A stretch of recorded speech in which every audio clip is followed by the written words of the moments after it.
Assalamualaikum warahmatullahi wabarakatuh. Halo warga sekolah, kembali lagi dengan Capsek Sekolah Horor. Apa kabar kalian semua? Semoga baik-baik saja ya. Di kisah kali ini akan menceritakan mengenai lift mall di malam hari. Pengalaman horor ini berasal dari seorang wanita yang ketika dia dan rekan-rekannya menaiki lift di suatu mall di malam hari, di mana ada kejadian misterius ketika mereka menaiki lift tersebut. Cerita ini bersumber dari akun Twitter @cinta_kirana. Sebelum kalian mendengarkan cerita ini, Capsek akan berterima kasih untuk like, share, dan komen kalian di video ini. Lanjut saja, saatnya kelas dimulai.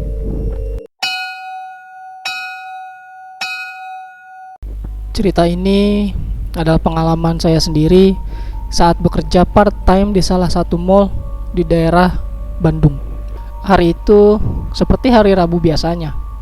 Saya dan kelima teman saya, sebut saja Rido, Sulaiman, Ilyas, Angga, dan Khoir, selepas kuliah sekitar pukul 5 sore kami berangkat untuk kerja part-time menjadi marketing di tempat kursus dan penjualan instrumen musik di satu mall di Bandung.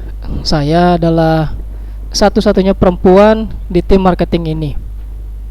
Sebelumnya saya mendapat informasi tentang lowongan pekerjaan ini dari teman SMA yang mengundurkan diri dan meminta saya untuk menggantikannya. Akhirnya karena saya dan kelima teman saya pada saat itu sedang membutuhkan uang untuk biaya sehari-hari, kami pun mengambil pekerjaan tersebut.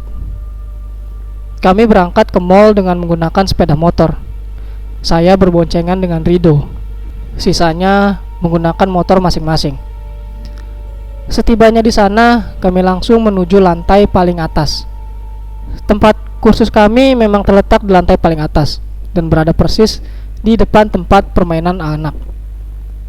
Lantai atas juga merupakan food court sehingga banyak counter-counter makanan, bahkan restoran dengan meja dan kursi yang berderet di sana sini. Aneh memang, ada tempat kursus di tempat seperti ini. Tapi bos kami memang mengusung tema bahwa musik bisa dipelajari di mana saja, termasuk di mall. Sesampainya di atas, kami membuka rolling door dan merapikan meja serta barang-barang lainnya. Disusul kemudian dengan kedatangan bos. Bos kami sebenarnya bekerja di salah satu kantor swasta ternama di Bandung. Jadi mengelola tempat kursus ini bukan sebagai pekerjaan utama, hanya sebagai hobi saja sambil mengisi waktu sepulang kerja. Tempat kursus kami buka dari jam 6 sampai jam 9 malam. Sebenarnya hari ini tidak ada kelas, tapi kami harus datang untuk meeting persiapan pegelaran musik yang akan dilaksanakan dalam waktu dekat.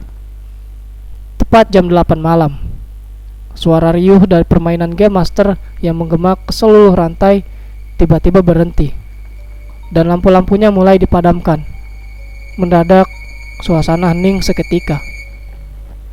Saya melirik jam tangan dan merasa aneh, karena biasanya Game Master akan berhenti beroperasi jam 8:30 malam. Hari ini tidak seperti biasanya. Food court pun tutup lebih awal, dan hanya menyisakan meja-meja kosong dan kegelapan di beberapa titik. Karena merasa tidak nyaman dengan keheningan ini, bos kami mengakhiri pembicaraan dan membereskan barangnya. Yang lebih aneh lagi, tiba-tiba bos kami semua ikut bersamanya menaiki lift. Ya, lift yang kami gunakan akan langsung ke basement, tempat mobilnya terparkir, dan akan mengantarkan kami menggunakan mobil sampai ke parkiran motor yang berada di samping mall. For your information, parkiran mobil dan motor di mall ini memang terpisah. Kami yang awalnya heran, akhirnya mengikuti keinginan bos karena merasa segan. Kami pun mematikan lampu tempat kursus dan menutup rolling door, kemudian berjalan menuju lift yang terletak di ujung pojokan lantai atas. Di seberang lift terdapat wastafel dengan cermin besar yang memanjang. Bos menekan tanda panah ke bawah pada tombol di dinding samping lift. Tidak lama lift pun terbuka Kami berenam serta 2 pengunjung lainnya memasuki lift. Salah satu dari kami menekan tombol B1 dan hanya tombol itu yang ditekan yang menandakan kami semua hanya menuju basement saja. For your information, lift ini selain lift untuk penumpang, difungsikan juga untuk mengangkut barang, sehingga memiliki 2 bukaan pada pintu lift. Setelah menuruni 1 lantai, lift berhenti di lantai berikutnya. Ini bukan lantai B1. Secara mekanisme kerja lift, harus ada yang menekan tombol lift dari luar agar lift bisa berhenti di lantai tersebut. Pintu lift perlahan terbuka dari sisi yang berlawanan saat kita masuk. Namun kosong, hening. Hanya terlihat lorong-lorong mall yang sudah gelap gulita. Dan semua toko di lantai tersebut pun telah tutup. Saya yang ada di samping pintu akhirnya memeriksa samping, kanan dan kiri lift memastikan apa ada orang atau tidak. Dan hasilnya tidak ada seorang pun di sana. Mungkin orang yang menekan tombol lift sudah pergi menggunakan tangga. Begitu batin saya. Saat saya memasukkan kembali bagian badan saya yang menutupi sensor pintu lift agar tidak tertutup, tiba-tiba lift terguncang dengan keras, seolah-olah ada sesuatu yang besar dan baru saja masuk ke dalam lift.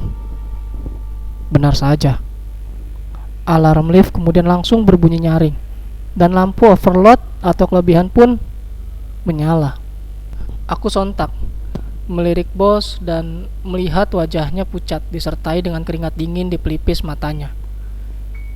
Kami saling bertatapan satu sama lain.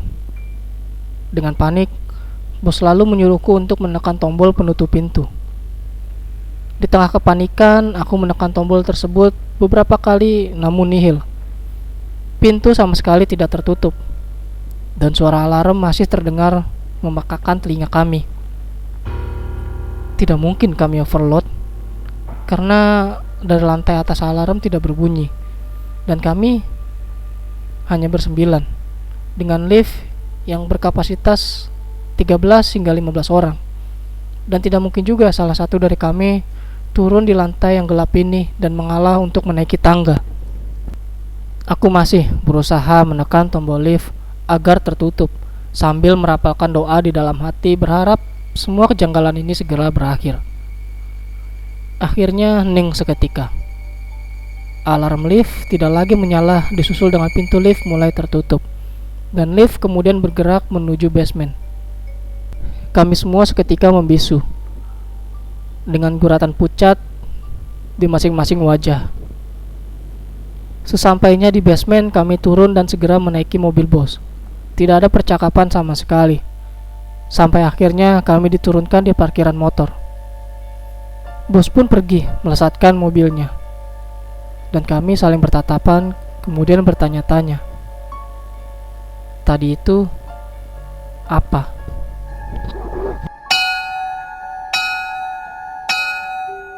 Dan itu dia cerita mengenai lift mall di malam hari. Itu gimana ya? Ketika menaiki sebuah lift, tiba-tiba lift berhenti, padahal tidak ada yang memencet tombol dari luar. Dan kemudian lift yang tadinya normal tiba-tiba menjadi overload, seakan ada sesuatu yang ikut naik. Apakah mungkin makhluk astral ikut menaiki lift tersebut? Well, apapun itu, tentu akan ada hikmah yang bisa kita ambil. Terima kasih buat kalian warga sekolah yang telah mendengarkan cerita ini.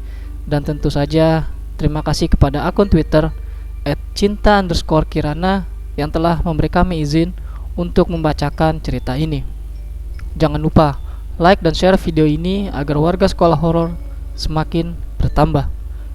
Dan sampai jumpa di kelas berikutnya. Wassalamualaikum warahmatullahi wabarakatuh.